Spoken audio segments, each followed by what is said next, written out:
na carta de Paulo aos Colossenses, capítulo 2.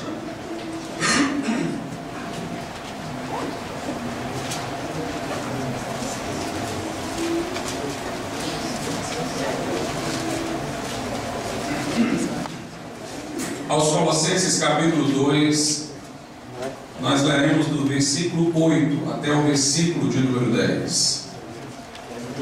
Diz assim a palavra do Senhor: tendo cuidado para que ninguém vos tome por presa sua, por meio de filosofias e sutilezas vazias, segundo a tradição dos homens, conforme os rudimentos do mundo, e não de acordo com Cristo.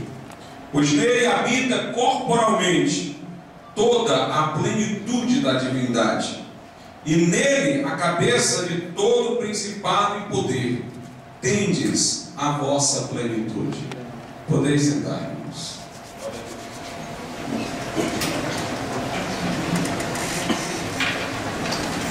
Algumas pessoas equivocadamente deduzem do versículo 8, que faz alusão para que não nos deixemos prender por vãs sutilezas e filosofias, que o cristianismo faz objeção a qualquer filosofia ou qualquer forma de pensamento mais profundo, mais dirigente em enfrentar questões. Alguns supõem equivocadamente que deva a fé ser cega, carregada de paixão, mas não de lucidez. Mas não é disso que está falando o apóstolo Paulo. Ele está dizendo que estão equivocadas as filosofias deste mundo, e elas se tornam por isso em vãs sutilezas, porque elas são segundo a tradição dos homens, porque elas estão norteadas por rudimentos do mundo e não de acordo com Cristo. Portanto, a convocação do texto é para que nós venhamos a engrenar nosso pensamento, nossa concepção de mundo, até mesmo, poderia eu dizer, a nossa filosofia a Cristo Jesus. Está o apóstolo aqui falando da pobreza, da forma de pensar daqueles que não partem de Jesus Cristo, ou que não tomam Jesus como não apenas o seu Salvador, mas o vetor do seu conhecimento. Diz aqui que aqueles que se apegam a essas filosofias de tradições humanas e vãs sutilezas, se apegam também ou fazem conformar o seu pensamento aos rudimentos deste mundo. Houve um filósofo reformado holandês chamado Herman Doivert, que disse uma coisa muito importante. Ele disse que se nós negarmos a Deus, no nosso pensamento sempre iremos pôr no lugar de Deus uma outra coisa. E esta outra coisa que iremos pôr pertence a este mundo, à criação. E portanto nós nos tornaremos inevitavelmente idólatras, se nós não pensarmos a partir de Deus. Lá em Romanos 1 fala daqueles que não reconheceram a Deus, muito embora tivessem o testemunho da criação. Dizendo-se sábios, fizeram-se loucos, porque não glorificaram a Deus, e terminaram, diz lá o texto, glorificando a criatura. O homem de hoje julga que não é idólatra, não é politeísta, não é religioso, mas ele, mesmo de maneira secular, ou sob uma versão e máscara secular, é um idólatra e um religioso. Porque não há como negar a Deus sem pôr no lugar de Deus uma outra coisa. E esta outra coisa vai pertencer aos rudimentos deste mundo, à criação. Eu vou lhes dar aqui alguns exemplos, para que fique claro. Nós sabemos que Marx explicou toda a história humana a partir do fator econômico. Para ele, a nossa forma de pensar, a mobilidade histórica, a sucessão de fases da história, tudo dependia do fator econômico. Então, um aspecto da vida humana, um aspecto econômico, era determinante de todos os outros, da ideologia, do pensamento, da história. O fator econômico no pensamento de Marx, muito embora ele não tivesse feito um ídolo e se curvado diante dele, ocupou pensamento que na verdade era o lugar de Deus. Um outro exemplo é Freud. Freud dizia que tudo era a sexualidade. Ele defendeu um pansexualismo, nossa forma de pensar, nossos relacionamentos. Tudo tem a ver com a sexualidade.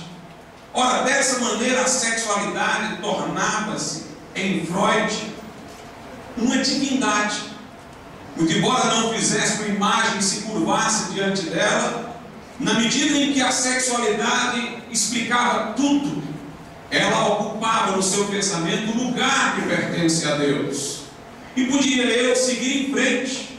Alguns hermeneutas da filosofia dizem que todo ser que se pode conhecer é a linguagem.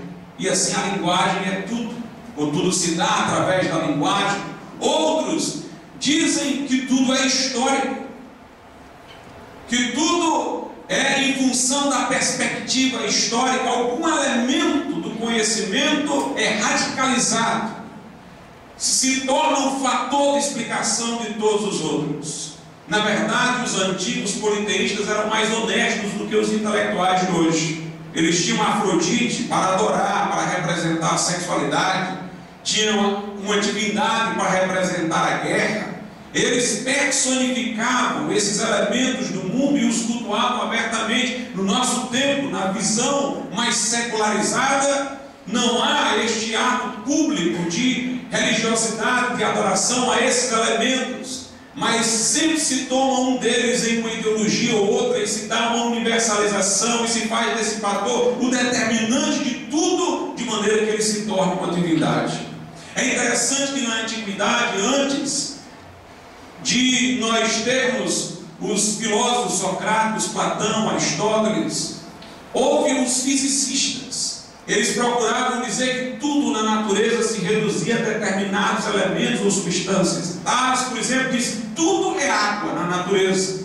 As coisas sólidas são águas mais coesas. A alma é como um vapor, mas tudo é água. Heráclito dizia que tudo é fogo. Outros, como Empédocles, diziam que tudo se reduzia a 4 elementos: fogo, ar, terra e água. E portanto, eles diziam que o mundo estava cheio de Deus. Diziam ironizando, porque eles não se curvavam perante imagens, eles não eram politeístas, pelo contrário, eles eram críticos da superstição popular. Mas quando eles diziam o mundo está cheio de Deus, é porque eles reconheciam que esses elementos, na medida em que para eles era determinante de tudo funcionavam como deuses. Portanto, o homem de hoje, ele é idólatra e não ateu como ele julga ser. Mas, na nossa visão, nós não podemos fazer de uma coisa temporal uma coisa atemporal. Nós não podemos dar a qualquer coisa elementar deste mundo o status de ahistoricidade, de universalidade, porque aí é algo que pertence somente a Deus. Quando nós acreditamos em Deus como Criador, cada coisa vai ter espaço no seu devido lugar.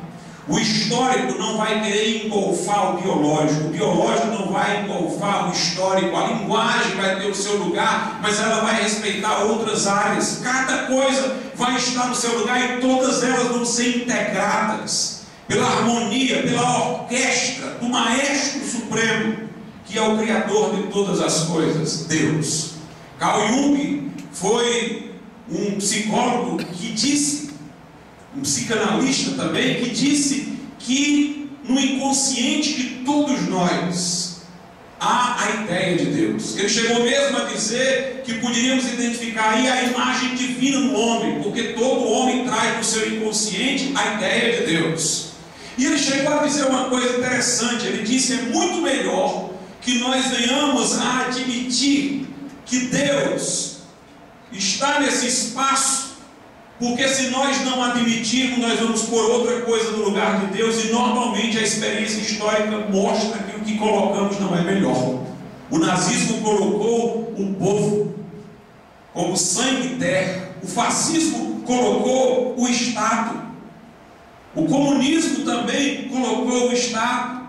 Portanto, é melhor que Deus esteja no seu devido lugar. Quando nós lemos aqui, então, percebemos que o que Paulo está a fazer é criticar as vãs filosofias deste mundo, que procuram pensar as coisas segundo elementos daqui, como se fossem elementos históricos, atemporais, universais, em vez de eles reconhecerem que devemos pensar tudo segundo Cristo. E quando ele fala segundo Cristo, é porque o Deus a quem adoramos não é a abstração dos filósofos, ele tem rosto, ele é pessoal, ele entrou na nossa história, é o Senhor Jesus Cristo. Na verdade, nós percebemos que a Bíblia defende toda uma cosmologia a partir de Cristo. Aqui em Colossenses 1, versículo de número 16, diz: porque nele foram criadas todas as coisas, nos céus e na terra, as visíveis e as invisíveis, sejam tronos, sejam dominações, sejam principados, sejam poderes, tudo foi criado por ele e para ele. Ele existe antes de todas as coisas e nele tudo subsiste. Na carta aos Hebreus, capítulo 1, é dito que todas as coisas são sustentadas pela palavra do seu poder. Este mundo tem que ter algum suporte, alguma sustentação. Por mais que explique a origem do mundo por um Big Bang, do homem pela evolução, sempre fica uma lacuna no princípio. É preciso um suporte, e esse suporte é Jesus Cristo. Todas as coisas de João foram feitas por intermédio dele, e sem ele, nada do que foi feito se fez. É ele quem dá a respiração e a vida, como Paulo disse no aerópago de Atenas. É nele que nós nos movemos, inspiramos e existimos. E até a nossa racionalidade é uma racionalidade que foi Deus que nos concedeu. Lá em João, diz a Bíblia Sagrada assim acerca de Jesus também. João 1, versículo de número 9: pois a verdadeira luz que ilumina todo homem estava chegando ao mundo.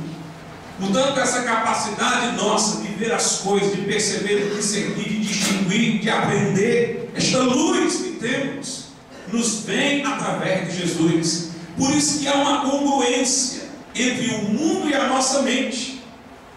Nós somos capazes de conhecer leis da natureza, nós somos capazes de explicar fenômenos, porque há uma congruência entre a nossa racionalidade e a racionalidade subjacente ao universo.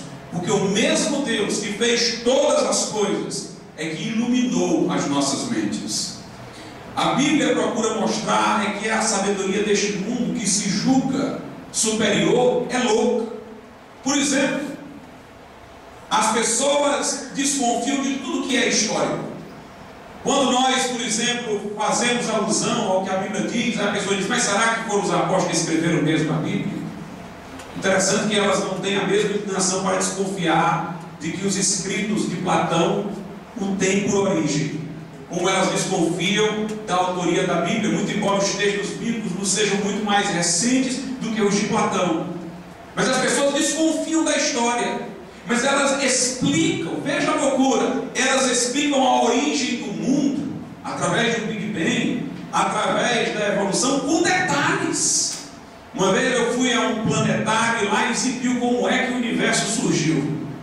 E eles falavam de coisas detalhadas, explosão de planetas, uma coisa se encontrando com a outra, formando uma história. E eles acreditam piamente naquilo. Como é que você não acredita no histórico e acredita no pré-histórico? Como é que desconfiam do histórico e acreditam no pré-histórico com tanta segurança? O histórico é o que nos legou registro, é o que está documentado. Mas as pessoas desconfiam do que é histórico, documentado, e mostram-se dispostas a acreditar no pré-histórico, no não documentado. Como diz a Escritura, dizendo-se sábios, tornaram-se loucos. Se nós encontramos, observe, o historiador, ruínas de um castelo, ele não vai imaginar que aquelas pedras ali se encontraram ao longo do tempo por rios que trouxeram de lá ou de cá e formaram aquelas ruínas do castelo. Ele deduz, pelo que ele vê das ruínas, que houve um castelo e houve um construtor. Se ele encontra um arco e flecha, ele não vai achar que o cordão se encontrou com aquele pedacinho de pau e formou ali a flecha. Ele vai deduzir que houve um homem que fez o arco e flecha. Mas os homens encontram fósseis que evidenciam uma arquitetura muito mais superior e deduzem que aquilo veio do acaso. Para a história eles têm uma mente, e para a biologia tem outra forma de raciocinar. Portanto, esta sabedoria não é esclarecida. Dizendo-se sábios, tornaram-se loucos. Nós nos mostramos capazes de conhecer porque Deus iluminou a nossa mente. Veja como, por exemplo, as coisas são autocontraditórias na forma de pensar deste mundo. Os evolucionistas costumam dizer que nós somos frutos de tempo e acaso, e que nossa mente é algo que está em evolução. Ela chegou num determinado estágio, amanhã poderá chegar em outro, porque a mente é igual ao cérebro. Não há alma no ser humano, uma alma imortal. Mas observe, se nossa mente fosse o cérebro, todo o nosso pensamento seria uma reação físico-química em nosso cérebro. Seria, portanto, uma coisa meramente da esfera natural. Quem poderia garantir que qualquer coisa que pensássemos seria verdadeira? Quem garantiria que esse estágio a que a nossa mente ou o nosso cérebro chegou representa o estágio que identifica as coisas como elas em fato são no universo? Quem sabe nós amanhã estaríamos pensando de outra maneira completamente diferente. É um pensamento autocontraditório. Se o meu pensamento é uma reação físico-química no meu cérebro, ele não oferece nenhuma garantia de verdade. Logo, a teoria da evolução não pode garantir-se como verdadeira, porque foi elaborada por um cérebro que teve uma reação físico-química, e esse cérebro está apenas no estágio de sua evolução, e nada garante que amanhã ele vai estar em outro estágio e sua conclusão seria completamente outra. Não há como fazer validação do pensamento. Morre a ciência se o homem for apenas um animal evoluído, for um macaco sem pelos. Ele não tem como fazer algo em matéria de pensamento e certificar-se de que seja verdadeiro. Afinal de contas, o mecanismo da evolução seleciona para sobreviver, não para achar a verdade. Seleciona os mais aptos à sobrevivência, não os que têm maior conhecimento da verdade. Então, o meu conhecimento hoje seria a melhor maneira de eu sobreviver, não o que é verdadeiro sobre as coisas. Dizendo-se sábios, como diz a Escritura, tornaram-se loucos. E a teologia também, nós a temos ancorada em Jesus Cristo. A Bíblia diz em Colossenses 1,15: Ele é a imagem do Deus invisível, o primogênito sobre toda a criação. Em Colossenses 2,9 diz: porque nele habita corporalmente toda a plenitude da divindade. Portanto, nossa antropologia, nossa cosmologia, nossa teologia tem que estar ancorada na pessoa de Jesus Cristo. A história tem que estar ancorada na pessoa de Jesus. Lá em Apocalipse 5 nós temos aquele episódio que João vê no céu um livro lacrado com 7 selos, e ele começa a se lamentar porque não havia ninguém digno de abrir aquele livro e desatar os seus selos. E então alguém o conforta, dizendo: aquele que é o leão da tribo de Judá, a raiz de Davi, que venceu e é digno de abrir o livro e desatar os selos. Aquele livro representa a história humana. João chorava, porque se aquele livro se mantivesse fechado, a história estaria sem sentido. Ela não teria direção. Os acontecimentos então estariam ao léu. Mas havia um que era digno de abrir o livro e desatar os selos, de trazer sentido à história. Por isso que o calendário divide a história em antes e depois de Cristo. A Bíblia diz que Deus enviou seu Filho na plenitude dos tempos. Se um historiador secular hoje fosse mapear a história, ele o faria como sempre tem feito, a partir de acontecimentos bélicos, a partir da queda de impérios. Ele iria atrás de queda do Império Romano, tomada de Constantinopla, como sempre é feito. Mas, meus irmãos, nenhum evento impactou mais a história da humanidade do que a chegada de Jesus Cristo ao mundo, do que a sua entrada no nosso percurso histórico. E nós temos razões para crer plenamente na história que a Bíblia dá. Por exemplo, a Bíblia fala da queda do homem. Se não houve a queda do homem, como nós explicamos o que nós estamos enxergando todo dia e desde sempre? Os homens fazem projetos bonitos e na hora da execução se desviam. Eles são capazes de ver coisas boas porque eles receberam a luz que alumia todo homem que vem ao mundo. Eles têm consciência. Muito embora ao longo do tempo venham a cauterizá-la, eles vêm ao mundo com uma consciência que lhes alerta do mal, que lhes indica o bem, e eles são capazes de fazerem discursos belíssimos e projetos filantrópicos maravilhosos, mas se desviam no percurso e no caminho. Sempre o homem está aquém do que deve ser, ele está aquém do que ele mesmo se propõe a ser. Nós temos o testemunho de que houve a queda historicamente dentro de nós, na medida em que nós sabemos que devemos fazer algo e temos que lutar contra outra coisa que em nós reluta para que façamos o que é devido. O testemunho da queda está dentro de nós. Portanto, não há explicação mais segura para o que temos visto na história da humanidade em matéria de maldade e tragédia que não o fato de que o homem caiu e sua natureza foi depravada. A Bíblia diz que Deus escolheu Israel como seu povo inicialmente para lhe dar testemunho, para receber a revelação. Se isso não é verdade, eu lhes pergunto, por que essa nação insistiu em sobreviver até hoje? Alguém já viu um filisteu? Alguém já viu um perezeu? Jebuseu? Alguém já viu uma amalequita?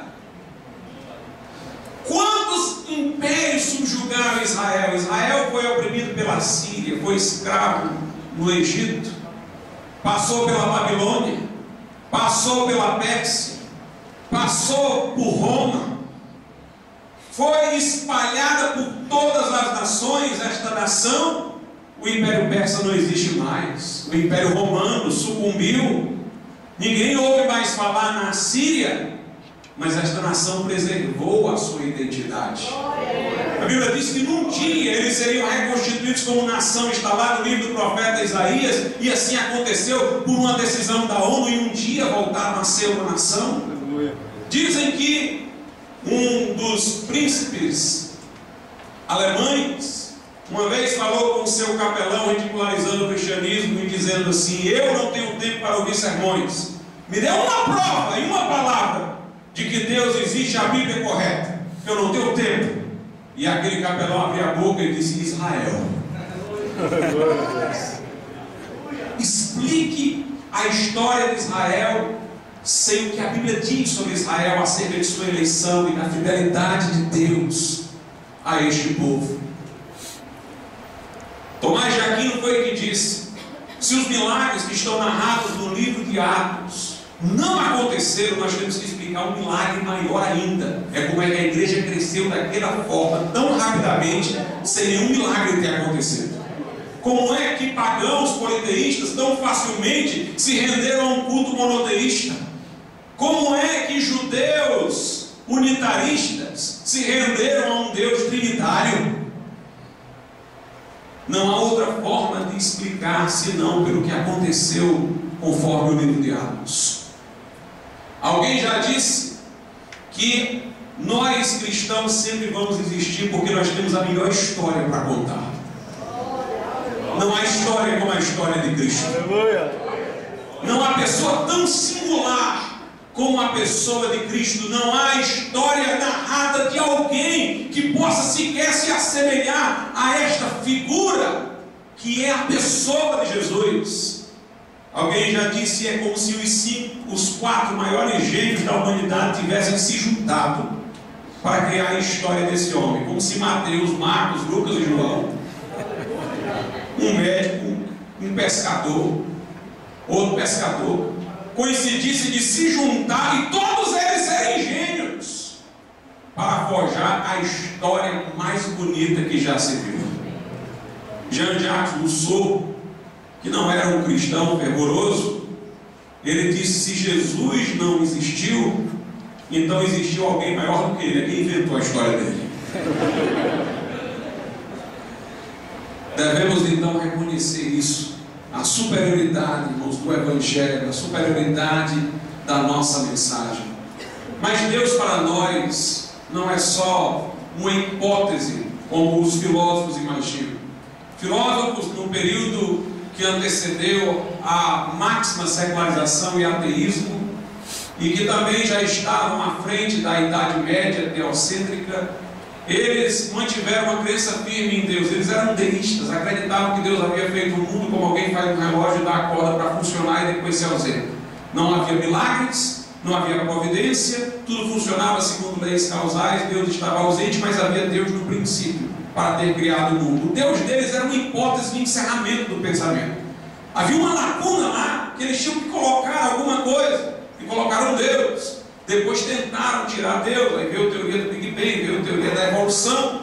Mas mesmo essas teorias terminam por regresso, chegando a um ponto que alguém tem que ter existido para fazer tudo começar.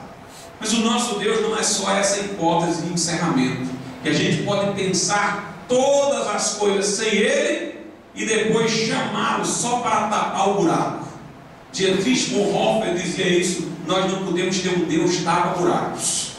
E o Deus tapa-buracos não é só da ciência não, tem crente aí que não tem nada a ver com a ciência e tal, mas que tem um Deus tapa-buraco. Deus só aparece na hora do problema dele, só aparece na hora que ele está atribulado, mas no seu dia a dia Deus não está lá. Meus amados irmãos, o nosso Deus não é o Deus dos filósofos, uma hipótese de encerramento. Pascal disse isso no seu livro Os Pensamentos. Ele disse: o meu Deus não é o Deus dos filósofos, o meu Deus é o Deus de Abraão, de Isaac e de Jacó. O nosso Deus é aquele que criou todas as coisas pela palavra do seu poder. É o Deus que chama à existência as coisas que não são como se já fossem, que vivifica os mortos, que abre o mar vermelho, que fecha a boca do leão, que apaga o ardor da fornalha. O nosso Deus é aquele que peleja por nós, que enviou o seu Filho Jesus Cristo ao mundo, que operou milagres, que transforma vidas, que ouve orações, que está conosco todos os dias até a consumação dos séculos. O nosso Deus é um Deus que intervém e opera, um Deus pessoal.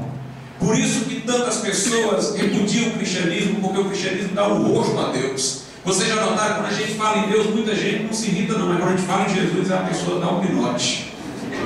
Porque quando eu falo em Jesus, eu dou o rosto a Deus, eu dou uma especificação para Deus. Um Deus fluido, elas podem aceitar. Uma força cósmica e impessoal, elas podem admitir. Elas deram à palavra de Deus um conteúdo tão fluido que tudo pode caber, mas quando você fala em Jesus, você deu o rosto para Deus. O nosso Deus é aquele que se manifestou em Jesus, e o Verbo se fez carne e habitou entre nós, e vimos a sua glória, como a glória do unigênito do Pai, cheio de graça e de verdade. E Jesus veio para morrer na cruz em nosso lugar. Isso é que dá a especificidade da mensagem cristã. Buda, antes de morrer, pouco antes de morrer, ele disse: vocês não precisam de mim, vocês precisam do meu ensinamento. Eu posso ser esquecido, não o meu ensinamento, porque o seu discurso era moral.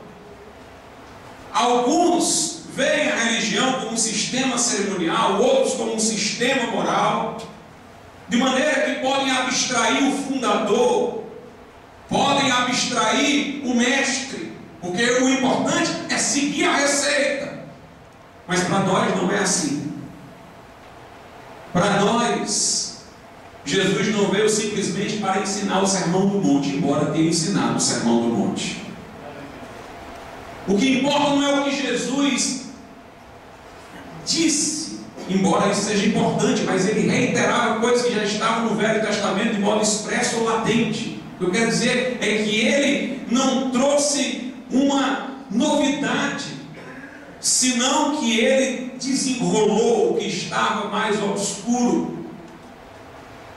É importante o que Jesus disse, claro, mas não é o seu maior legado. O importante é o que ele fez, porque nós não podemos fazer o que ele disse sem aquilo que ele fez. É aquilo que ele fez que nos transforma para que nós possamos viver o que ele disse. Portanto, nós não pregamos um sistema moral, filosófico, cerimonial, nós pregamos um evangelho. O que é que quer dizer evangelho? Boas notícias, boas novas. Boas notícias, boas novas presumem um acontecimento, alguma coisa aconteceu, fatos se deram, e nós somos arautos que noticiam estes fatos, que proclamam esses fatos. Por isso o pregador do evangelho é muito mais do que um mestre que explica, ele é um proclamador. Por isso não se deve esperar de nós a frieza de um professor, mas se deve esperar de nós o fervor de um arauto, porque anunciamos Jesus. O Verbo se fez carne e habitou entre nós. Ele tomou sobre si os nossos pecados e levou-os ao madeiro em seu corpo. Lá morreu o justo pelos injustos para levar-nos a Deus. E ele ressuscitou ao terceiro dia para ser Senhor dos que creem, para ser invocado por você, para vir ao seu coração e transformar a sua vida. Alguém diz: pastor, você está dizendo aí em vários momentos que a mensagem cristã é superior, mas a Bíblia diz que a mensagem da cruz é loucura. E aí, como é que fica? É loucura ou é superior? Vamos ver o que é que Paulo diz sobre a questão da mensagem do evangelho ser loucura. Primeira carta aos Coríntios, capítulo de número 1, a partir do verso 22. Pois enquanto os judeus pedem sinais e os gregos buscam sabedoria, nós pregamos Cristo crucificado, que é motivo de escândalo para os judeus e absurdo para os gentios. Mas para os que foram chamados, tanto judeus como gregos, Cristo é o poder de Deus e a sabedoria de Deus. Note agora: pois o absurdo de Deus é mais lógico que os homens, e a fraqueza de Deus é mais forte que os homens. A morte de Jesus na cruz é rica de sabedoria. O problema é que o homem vê nela, que a reputa por loucura, é porque o homem quer pensar segundo o seu egoísmo pessoal. O ser humano acha que se ele tiver poder, ele pode suplantar dever. Ele acha que se ele pode, ele tem condições de ficar acima do bem e do mal, e ele imagina Deus assim.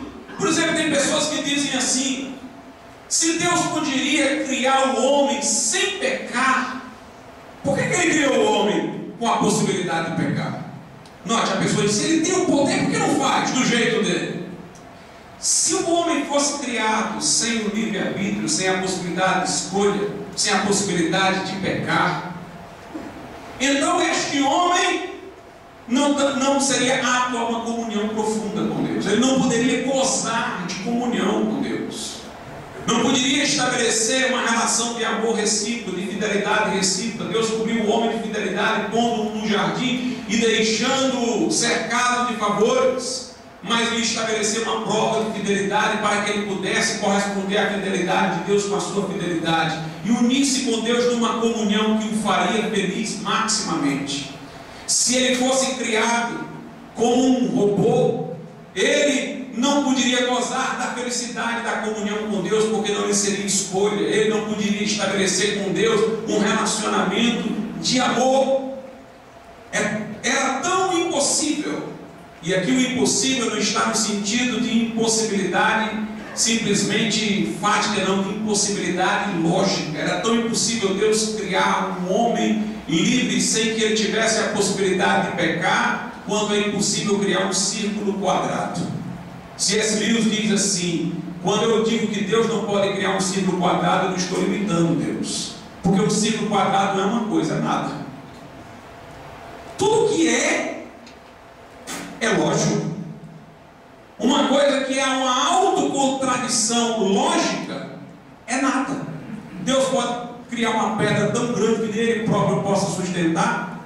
Bem, essa pedra não é nada, porque ela é ilógica. Um círculo quadrado não tem substância, não é nada. É como se você estivesse dizendo: Deus pode criar uma coisa que não é nada? Se ela não é nada, claro que não pode criar, é ilógico. Deus poderia criar um homem desprovido de liberdade, que gozasse essa comunhão planejada que ele tinha com o homem? Não. A liberdade era um bem do qual poderia vir o mal.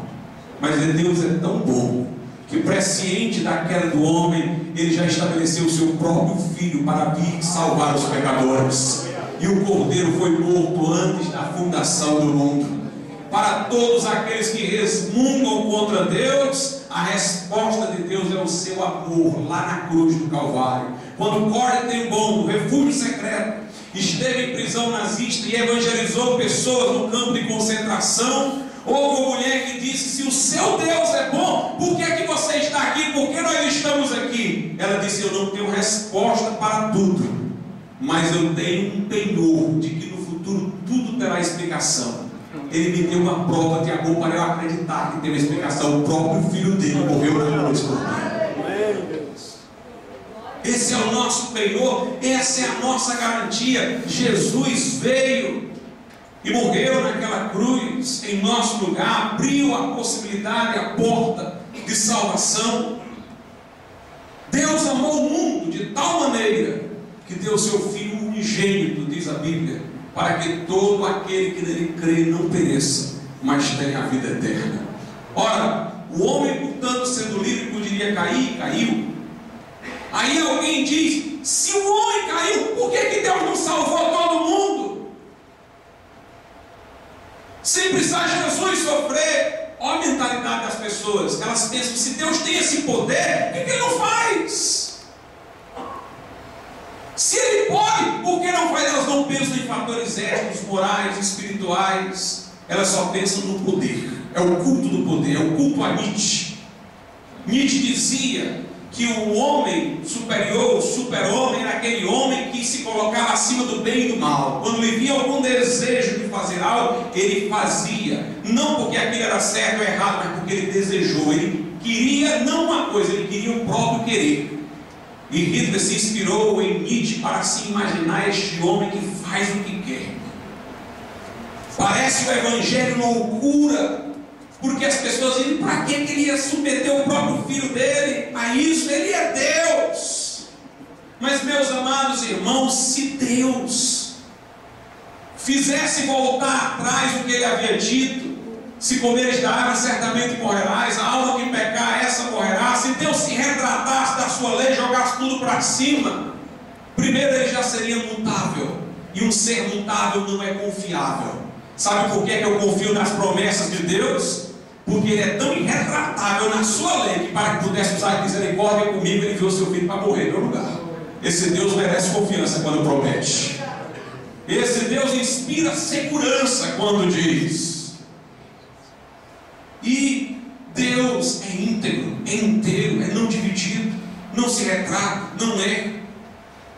Portanto, a lei de Deus tinha que se estabelecer. Eu não queria um céu onde a lei de Deus não vigorasse. Eu não queria um céu com um Deus que pode mudar daqui a pouco e me desejar como há pouco me desejava. Eu quero um céu com um Deus onde eu encontro o conforto e a segurança de que Ele diz e cumpre, que Ele faz o que diz.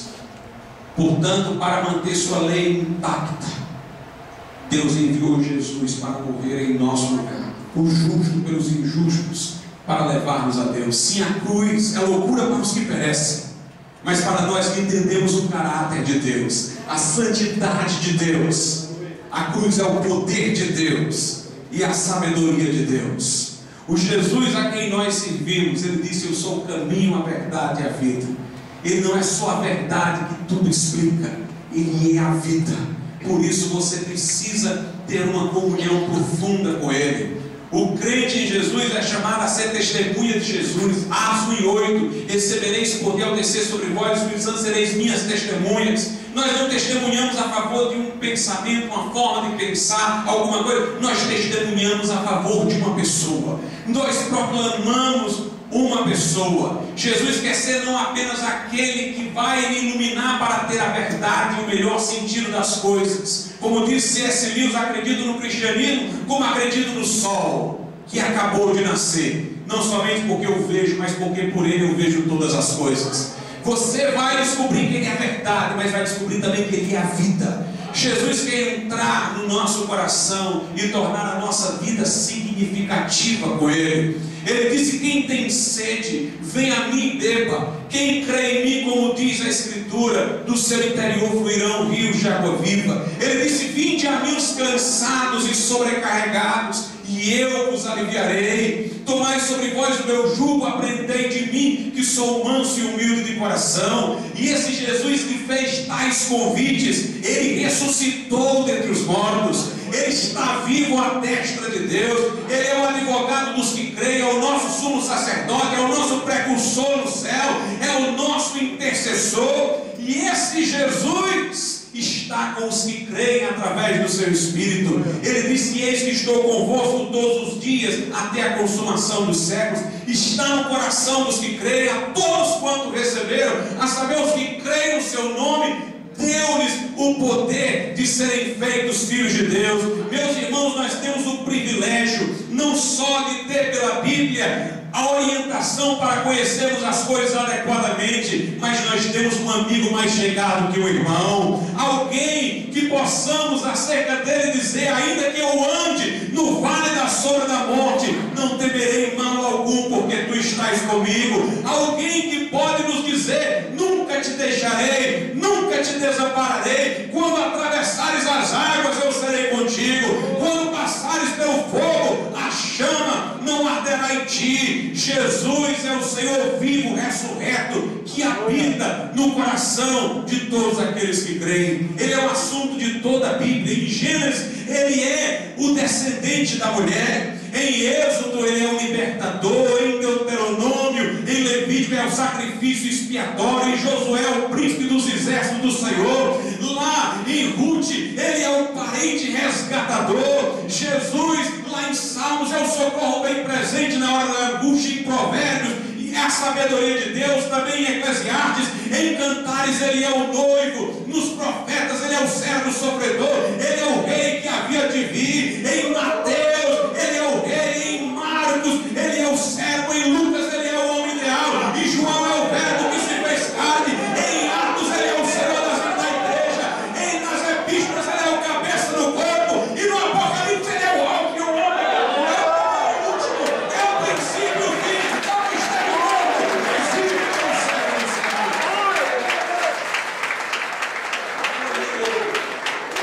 Nós servimos um Cristo vivo, irmãos. Um Cristo vivo. Portanto, não vamos nos aquietar, não vamos nos render, vamos professar a nossa fé, vamos amar de todo o coração e vamos pensar segundo Cristo e não ser domesticado por ideologia mundana. Amém?